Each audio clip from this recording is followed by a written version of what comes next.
Welcome to the section of our podcast we call In Conversation With, where we sit down with sports industry experts, women in sports, and thought leaders and pioneers within the industry. My name is Lorraine, and I'm joined by my co-host, Patricia. Together with our amazing guests, we'll be discussing working data-driven, increasing visibility for women in sports, and leveraging tools such as a sports customer data platform to propel your sports organization to the next level. So without further ado, let's meet our guests. From working in the sports industry for over 30 years, including 3 years in the US during the 1994 FIFA World Cup and 3 in Switzerland, to having a vast experience representing rights owners in sponsorship, TV rights and merchandise and licensing, and now working with data and applying it to business intelligence, it is safe to say that Fiona Green has a very impressive background. So Fiona, a very warm welcome to our podcast here. Thank you. It's really nice to be here. Thank you for the invitation to join you. So before we begin, how about an icebreaker, just to get things started? Okay, what are you going to ask me? We usually like to go with asking what your favorite quote is, or if you have an expression or a motto. Oh, I do. Oh, brilliant. The B of the bang. The B of the bang. Did you even notice? I even answered you on the B of the bang. Do you know that one, the B of the bang? No, actually. Oh, Linford Christie, world-class sprinter of old. And I don't exactly know the full sentence, but the point he was talking about is he likes to go on the B of the bang. And of course, he's a sprinter. So the minute the gun goes bang, he's off. Yeah. So the B of the bang, you've got to go on the B of the bang. I love that. Oh, wow. I've not heard it before, but maybe I'll start using it now because it gave me some energy and it sounds like it's a good way to start off a good conversation. And the funny thing is, Patricia, I didn't even let you finish your question before I answered you. I think I even went before the B of the bang. Maybe that's another take on the phrase. Then you can take it and make it your own. So that is brilliant. But I have a number of them. I mean, a long-time mentor and friend of mine, Mr. Paul Fletcher, if you ever happen to be listening, I remember he said many, many years ago, when you wake up in the morning, think about whether you're going to be the gazelle or the lion. The gazelle wakes up and he starts running, but he starts running to make sure he doesn't get eaten. Whereas the lion wakes up and starts running, but he starts running to eat. You're going to be the gazelle or you're going to be the lion? I like that one too. I'm always going to be the lion. I'm always going to be the lion. Yeah. And I'm going to go on the B of the bang. I'm going to be a lion that runs on the B. Absolutely. Oh, I love both those expressions. And speaking of being on it and being driven, Fiona, you are obviously a very successful woman in sports and working with data and sports. Can you tell us a little bit more about what being a woman in one might describe as a man's world has been like, if you think about, tech and working data driven and also with the sports? It continues to be an interesting journey for me. I mean, yes, without a doubt, the business of sports is still male dominated. Within that, there are areas that are perhaps have a more equal skew, particularly in marketing, but certainly in data and technology, it is still very male dominated. And that's not just within sports, it's around the world. Probably hasn't had as much impact on me as it might have some people, just because I've been around for so long. And maybe it did have more impact on me when I was first cutting my teeth and making my way. But I'm very aware of it as a principle. It doesn't affect me, but what I am mostly aware of is how we try to ensure that we do what we can to break down any perceived barriers, because there aren't actually any barriers, not these days, not in 2022. The barriers of old might have been to do with gender, but we trust and believe that those barriers aren't around anymore. But it's interesting to be one of a handful of females in a room. Something that we spoke about off of the podcast would have been sort of imposter syndrome. Like you're saying, there aren't that many barriers, or maybe in your experience, there weren't that many actual physical barriers. But I know that we had spoken about, say, imposter syndrome, and the fact that imposter syndrome is something that really affects women, or that women struggle with more than men, for example. And just like you said, being one of the only few women in a room can be a bit daunting. So I wonder if you ever did sort of experience imposter syndrome, and if you did, how you tackled it and that sort of stuff.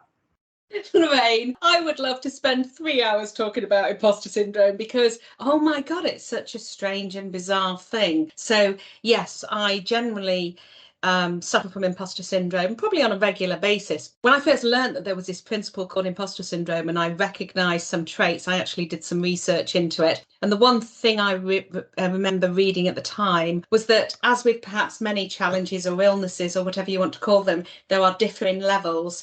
And imposter syndrome at its worst can be quite debilitating. And in a business leader, for example, it can lead to you being a micromanager, not empowering your team and your colleagues and workmates to get on and do their stuff, because your imposter syndrome is so deep that you just feel you've got to be on top of everything. Mine isn't debilitating at all. What mine does is just often makes me stop and hesitate, as opposed to going out with full confidence and full ability. And when it really came to light, when it really came extremely visible for me was, I think you're aware that I wrote a book and then wrote a second edition of the book.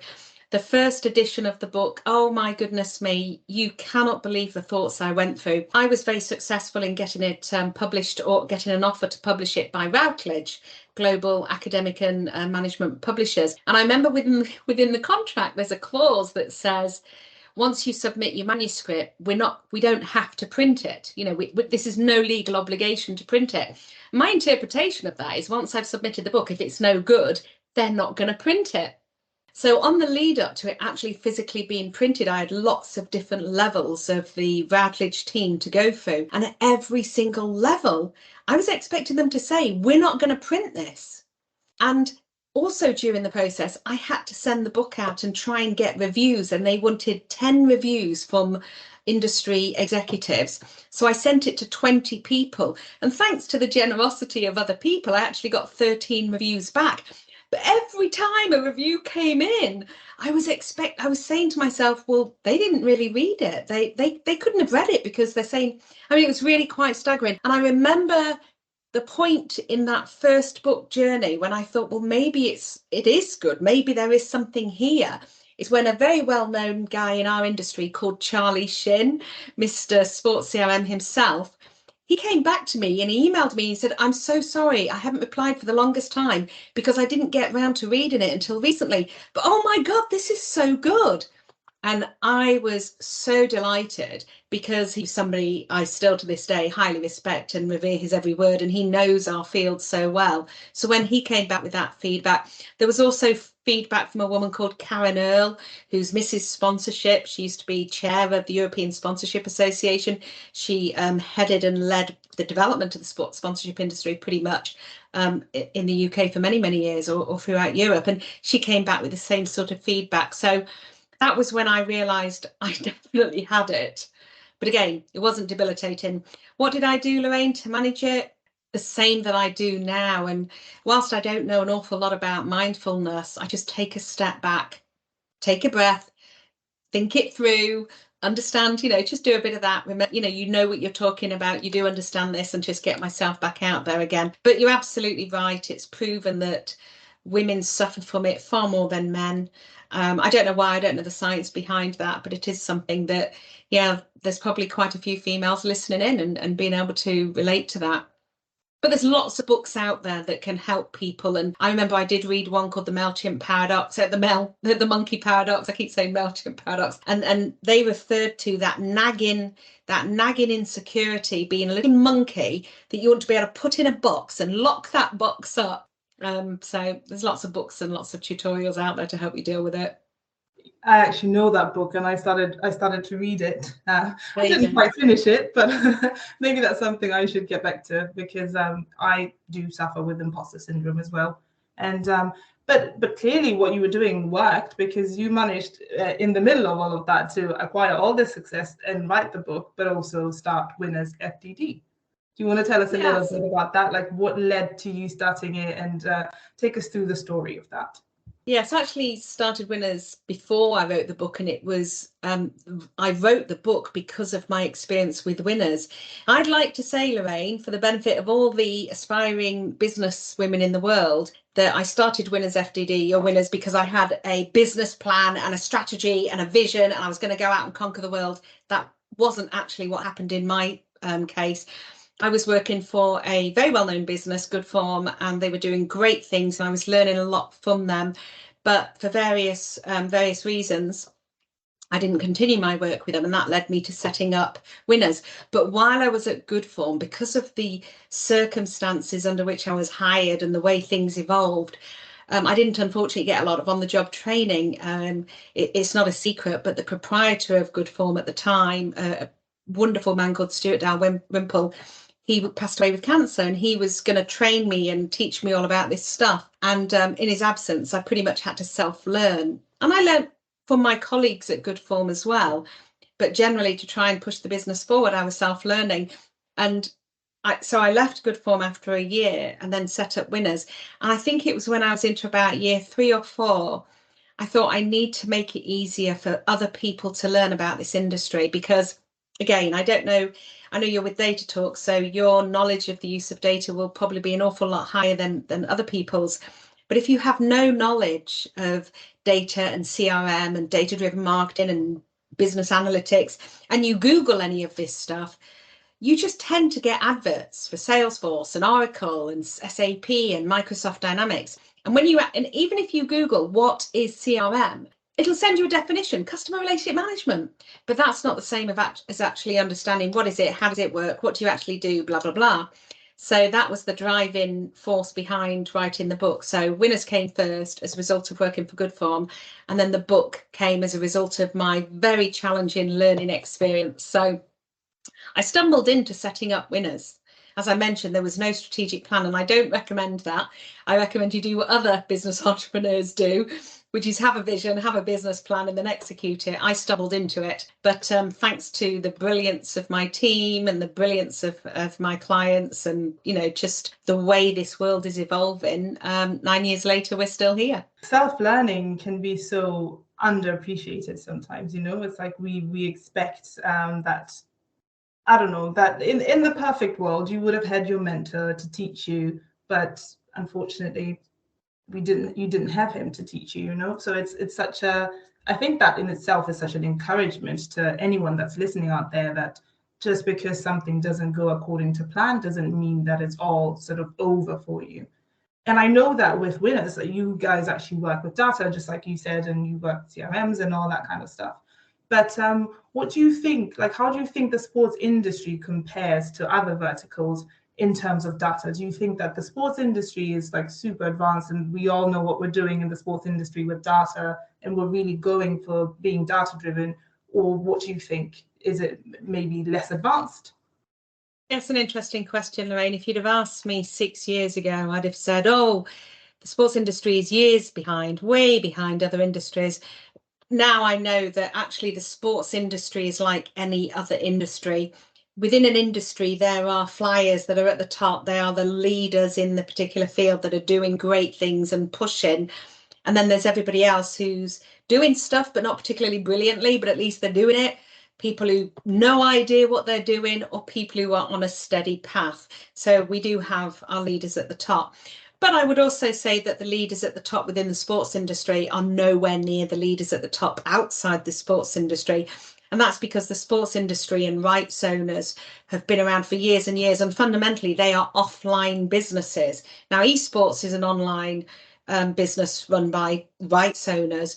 But before esports, all the sports industry rights owners, teams, league, clubs, events, national governing bodies, they're offline businesses, aren't they? And they had to evolve into developing these digital tools.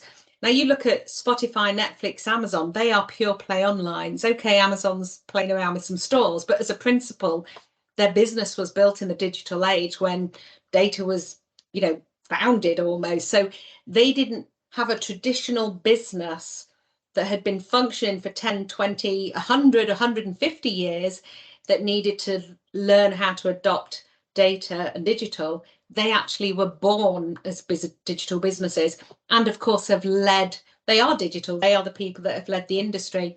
So obviously with pure play onlines, you would expect them to be way more advanced than anybody else. So for example, one of my favourite online retailers is Bloom and Wild, which is an online florist.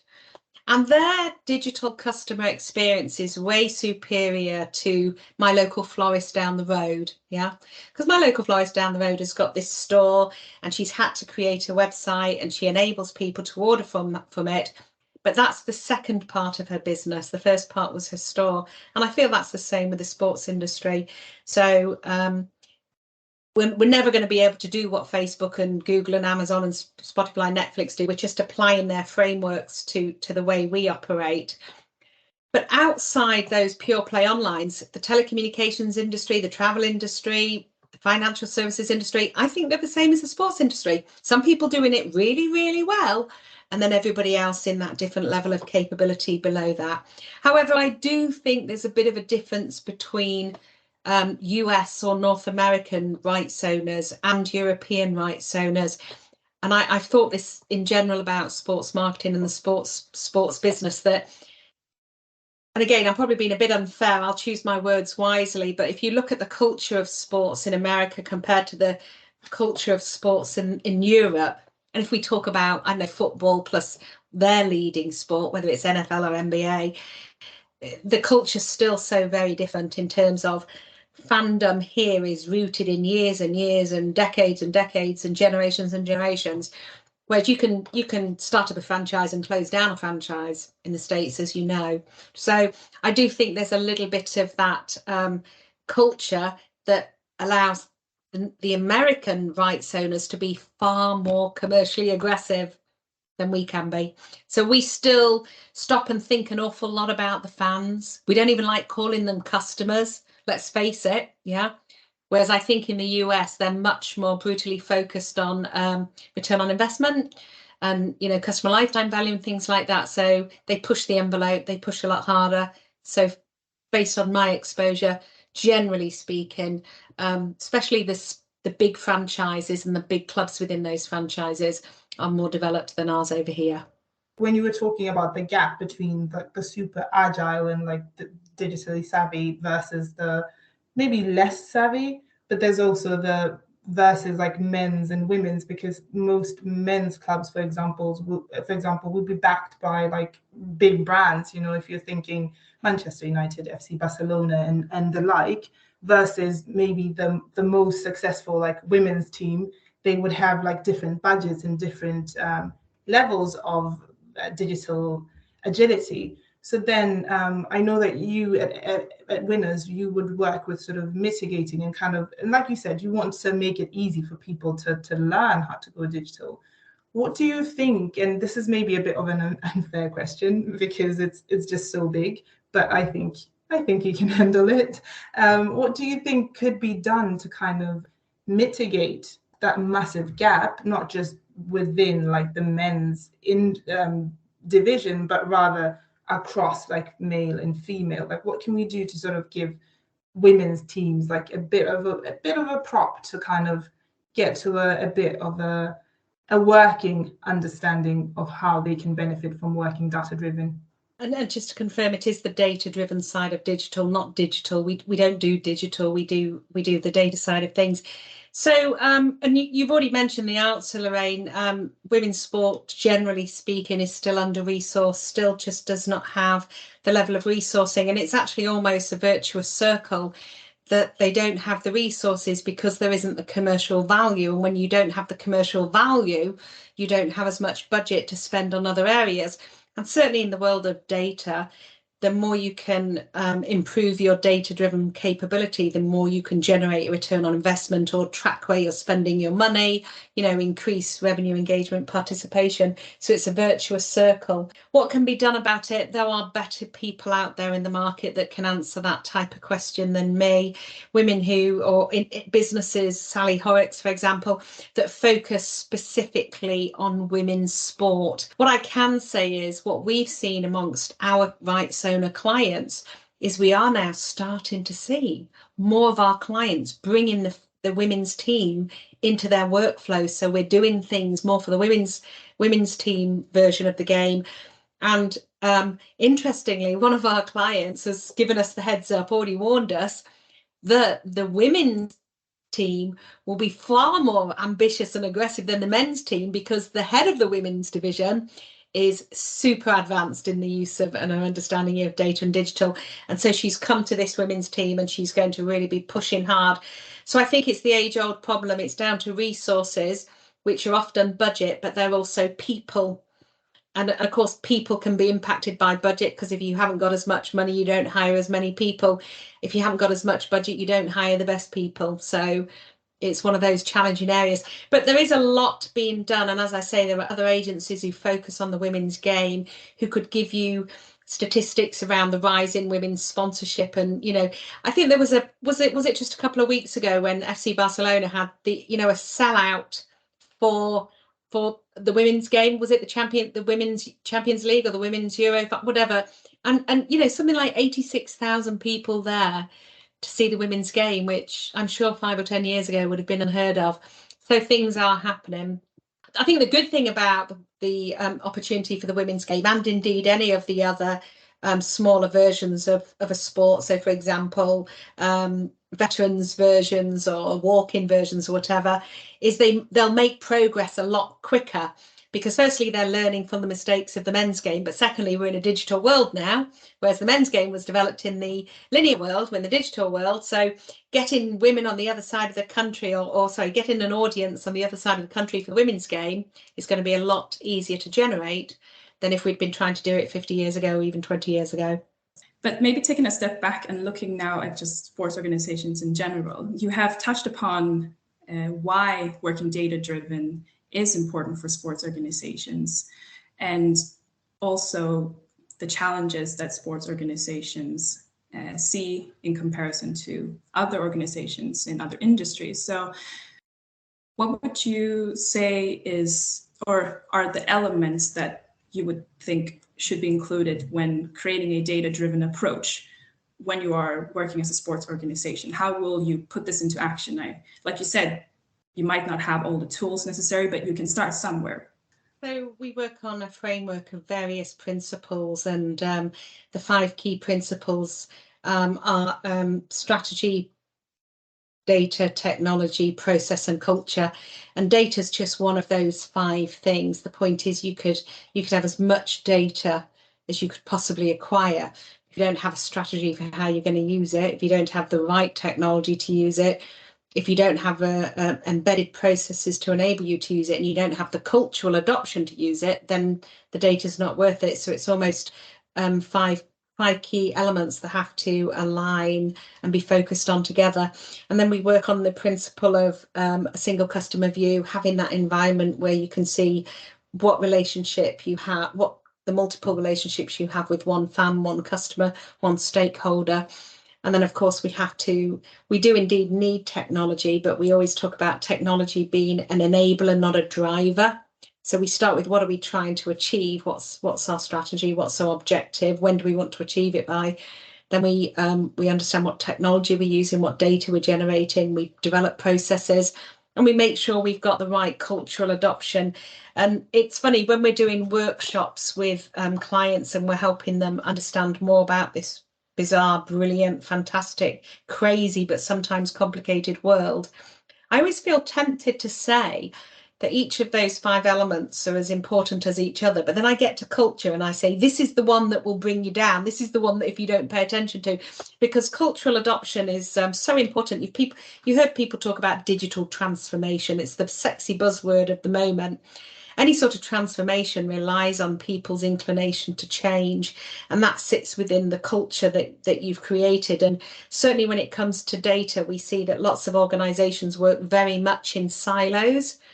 So you think about what's the most valuable data in a club, for example. Say if you're a football club, one of the most valuable parts of data is the ticketing data, because it's how many people are actually spending money to come to the stadium.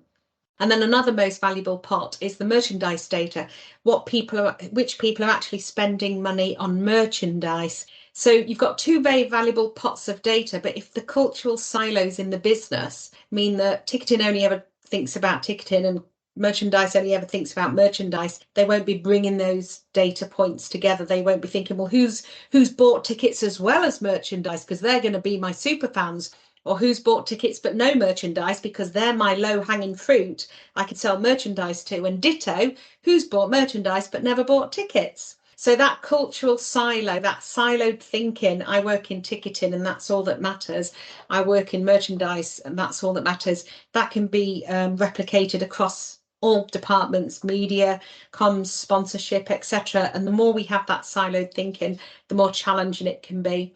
So cultural adoption is a difficult one, but again, we say it should sit within the perfect circle of all five.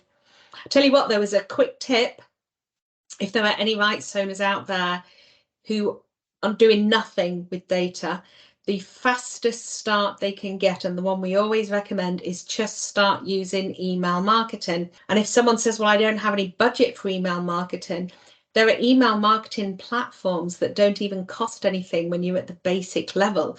Like MailChimp will let you have 2,000 fans in a database before you've got to charge. So if you are a niche sport or a big sport but way down at the bottom of the league, you can just start anything anyway.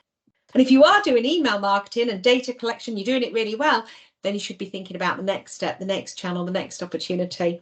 So, you know, there's levels of, you know, progress and movement and improved capability continuously within any rights holders. It's not just the people that have never done it or not doing it. There's people who've been doing it for 5 years that could also improve and make progress.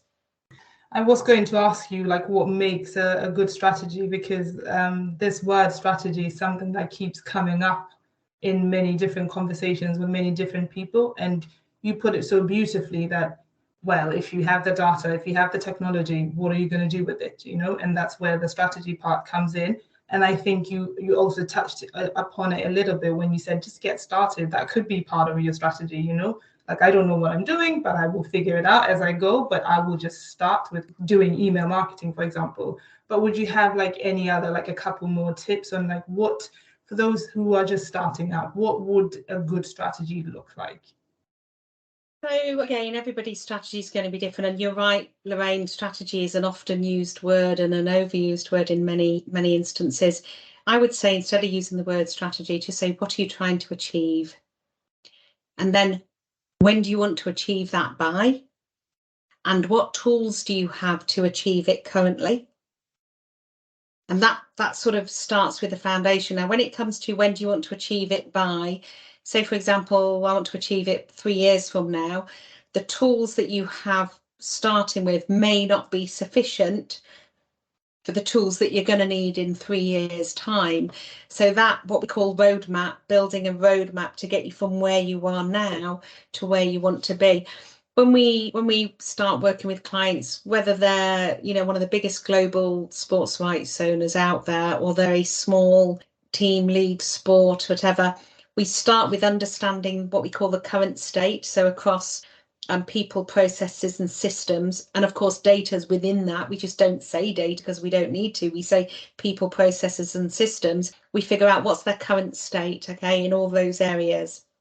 Then we figure out we use the term, what's their desired future state? What do they want to achieve and by when? So for example, we might say, I currently have a database of 100,000 engaged fans and I'm turning over X thousand in revenue. By 2023, I want a database of 250,000 and I want to then get a revenue of Y, okay? So that's your future desired state. And then we look at what's going to help you get from here to there. Again, people, processes and systems. So that's your strategy, and it could be as long or as short, as detailed or as succinct as you want, but it would be, what do you want to achieve? When do you want to achieve it by? What are the current tools you have? And by tools, I mean not just software, I mean people as well. And what tools you're going to need to get to where you want to be. When you say what other tips can you give? I always say why is such a powerful question. Why are you doing this? Why do you want this? Why are you spending time? Why are you heading? So always ask why. And then another question we always ask our team to challenge themselves with, if they're doing some analysis work, they're doing some data work, and they've got what they think is an insight that they're going to give to the client, I always tell them, ask yourself, so what?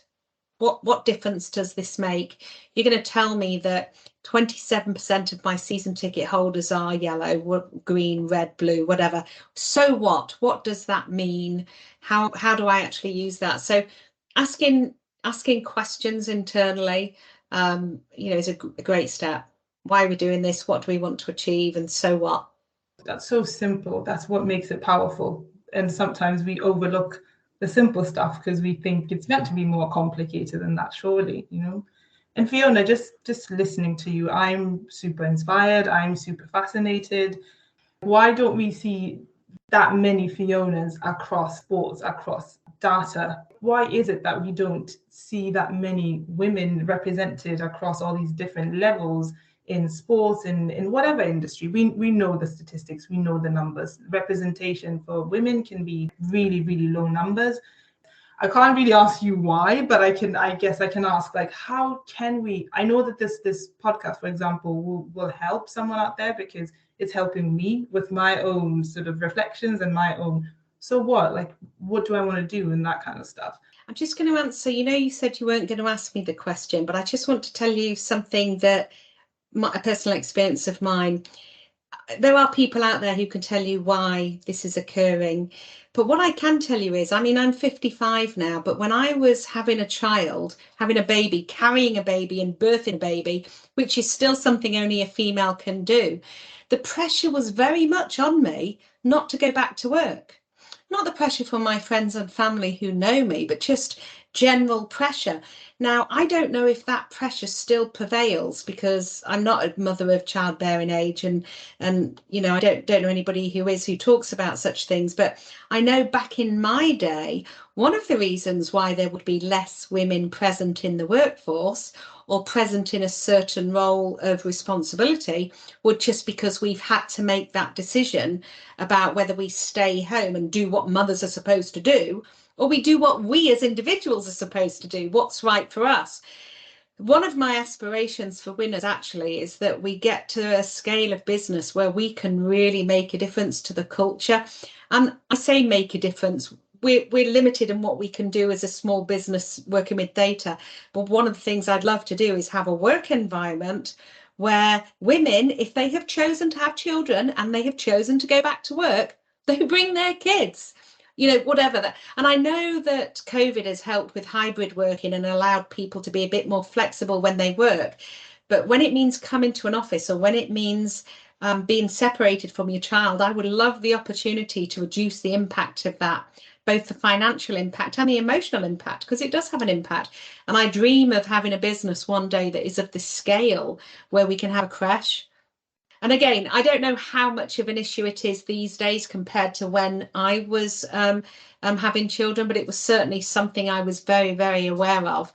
But just FYI, we've got a very small team. We're a team of 8, but we've got 4 women. So we're already trying to make a difference to a degree. And actually, while we're on that line of conversation, what would you say to a woman specifically that is listening in, and maybe they feel like something, like all these pressures or they're weighed down by all these barriers that you might have not experienced, but other people have, for example, and most women experience imposter syndrome, which is a big barrier, because if you compare like what we're capable of and what we actually do, they're 2 different things. What would you say to a woman that's listening right now, a woman in sports or a woman in data, or both, or just in general? What would you say to them? What advice would you give them today? So, for example, if there is a woman concerned about going back to work or not because of external pressures, having a baby, I would say she has to do what's right for her, because her children will always have a great experience if she's doing what's right for her. If she does what's right for anybody else except her, then her family will not benefit. So Second thing is if it's a woman that's struggling with imposter syndrome, I guess the most powerful thing to tell someone is that they're not alone. Because when you're not alone, it means there are resources, there are people who can help, and there are people who can understand. And if there are people that aren't quite suffering imposter syndrome, but still haven't figured out, then I would say, yeah, just go for it and go on the bee of the bang. Look, there are more and more people like you, Lorraine, and you, Patricia, who are trying to highlight that this world is for women as well. Heck, we're 50% of the planet, yeah? So this world is for women as well. The sports industry is for women as well. The world is, everything is for women as well. So I think that with the work you and you're doing, Lorraine, you're doing, Patricia, many other people out there are doing, we will get the message out and we will continue in the right direction. And look, 100%, if I can do anything to help with that, no matter how small, somebody wants to connect with me personally and talk to me about it, I'll gladly share anything I can, anything that might make a difference to them. Awesome. You heard it, guys. You should take Fiona up on her offer. And just before we close off, are you working on anything exciting? I'm sure you're always working on something exciting at Winners and just in general. But is there anything that you're working on that you think the listeners should check out to sort of enrich their own knowledge and transform their minds? So one of the things that we did at the start of COVID or halfway through COVID is we decided to create an online course, an e-learning course for our field. So firstly, if anyone does want to understand more about our field, then it's a great course. It's been really highly reviewed from the learners that have been through it so far. But how about this?